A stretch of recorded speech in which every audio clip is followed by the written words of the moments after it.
Hello everyone, welcome back to my channel. मेरा नाम है ऋषि और आप देख रहे हैं मेरा चैनल ऋषि पर्सपेक्टिव। और आज मैं बात करूंगा एक डॉक्यूमेंट्री के बारे में जो है नेटफ्लिक्स के ऊपर अवेलेबल।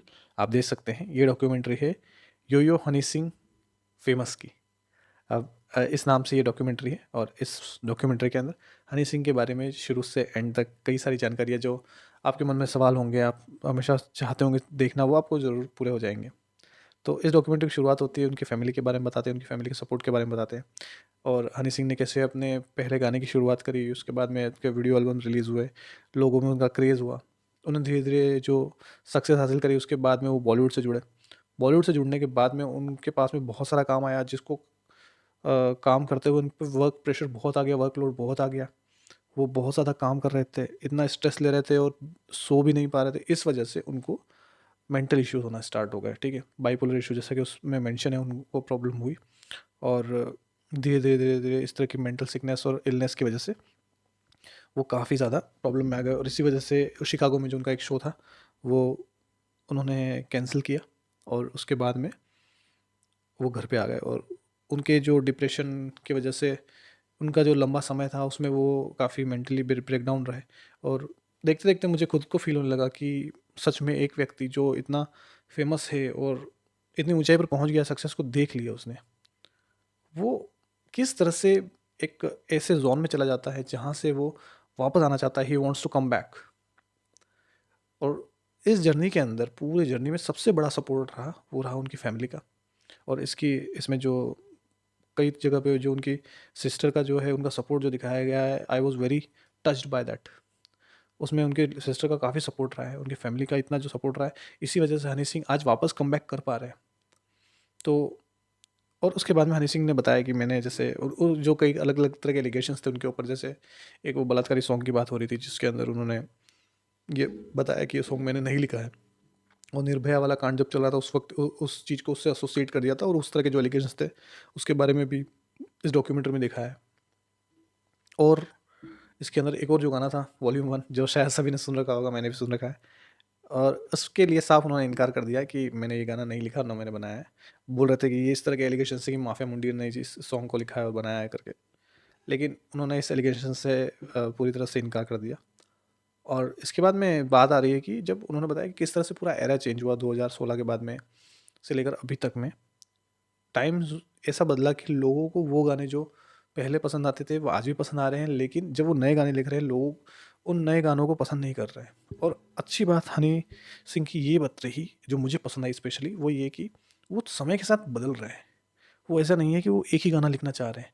समय के साथ बदलने की वजह से लोग उनको पसंद नहीं कर रहे हैं। ये पहली बार ऐसा हो रहा है। वरना हमेशा ये होता है कि आप बॉलीवुड में देखोगे कि कोई स्टार जो है, वो लंबे समय से एक ही तरह की एक्टिंग कर रहा है या एक ही तरह का एक ऑरा लेके चल रहा है, तो लोग उसको धीरे-धीरे उसको इग्नोर करने लगते हैं या उनकी चीज़ों को पसंद नहीं करते। They want some variety. But in the case of Honey Singh, तो वो कोई वैरायटी नहीं चाह रहे, वो चाह रहे the old one. Honey Singh जो पहले जैसे थे, वो चाह रहे हैं कि हनी सिंह अभी भी वैसे रहें। लेकिन हनी सिंह जो है, वो चाह रहे हैं कि मैं बदलना, कि नहीं, मैं बदलूँ और मैं कुछ अलग लेके आऊँ लोगों के लिए। और इस डॉक्यूमेंट में उन्होंने कहा है कि वो चाह रहे हैं इस तरह से मैं लिख दूँ गाना, पुराने जैसा तो मैं लिख दूँगा और बना दूँगा। लेकिन मैं क्या नया लेकर आना वाला हूँ, वो भी आप देखो। सो ही वांट्स दैट। तो ये बात मुझे काफ़ी पसंद आई कि समय के साथ बदल रहे हो। और इसके अंदर पूरी डॉक्यूमेंट्री के अंदर यही चीज़ मुझे समझने मिली कि एक मेंटल हेल्थ का जो इग्नोरेंस है इंडिया के अंदर, स्पेशली हर आम घरों में, हर दूसरे मिडिल क्लास घरों में, ये काफ़ी कॉमन है। और ये चीज़ जो है ना, इंसान को आगे बढ़ने से रोकती है। जब आपका फैमिली का सपोर्ट आपको फिजिकली होता है कि अगर आपको चोट लगे तो आपको हॉस्पिटल ले जाते हैं। अगर आप किसी तरह से मेंटली किसी तरह के इश्यूज से फेस गुजर रहे हो और या इस तरह की चीज़ें हो रही हो, तो फैमिली का ही सपोर्ट होना चाहिए कि वो बच्चे की प्रॉब्लम्स को समझें। यहाँ पर मैंने हनी सिंह को जब देखा पूरी फैमिली के साथ में, तो मुझे ऐसा लग रहा था कि उनकी फैमिली अभी भी उनको टेक केयर कर रही है और काफ़ी अच्छे, मतलब वो उनकी दवाइयों तक की पुड़िया बना के पर डे के हिसाब से देते थे। और लास्ट का जो एक अच्छा बात थी कि वो उन्होंने बताया कि लाइफ इज़ अ सर्कल, ऐसा करके, कि what comes in goes out, something like he was saying कि जो यहाँ पे मिला है वही यहाँ पे मिलना है, जाना है। वो काफ़ी ही सीम्स टू बी कि वो काफ़ी डीप चले गए थे। लाइफ को उन्होंने बहुत सीरियसली और बहुत पास से उन्होंने देखा है। और उसके बाद में उन्होंने ये चीज़ बताई कि जब जो शो उनका कैंसिल हुआ था, फिर से शो वहीं पर शिकागो के अंदर उनको 9 साल के बाद में फिर से वही शो करने का मौका मिला, और वहाँ पर उन्होंने अपने थेरेपिस्ट से बात करी जब उनको फिर से एंग्जाइटी हुई। तो जब उन्होंने अपने थेरेपिस्ट से बात करी तो उनको काफ़ी अच्छा फ़ील हुआ। तो देखिए यही काम होता है, जब प्रोफेशनल लोग आते हैं आपके मेंटल हेल्थ को संभालने के लिए, तो आपको काफ़ी कॉन्फिडेंट फील होता है, और आप अपनी लाइफ में उन फेजेस से बाहर निकलते हो जहाँ पे आप डर रहे हो, जहाँ पे एंग्जाइटी फील कर रहे हो। तो इस तरह की प्रोफेशनल हेल्प की ज़रूरत जब भी आपको लगे तो आप ज़रूर कांटेक्ट करें। और एक और चीज़ जो थी जो मुझे काफ़ी अच्छी लगी, वो ये थी कि हनी सिंह जो है वो अभी भी हार नहीं मान रहे हैं, वो चाह रहे हैं कि I want to come back, he wants to come back and he will.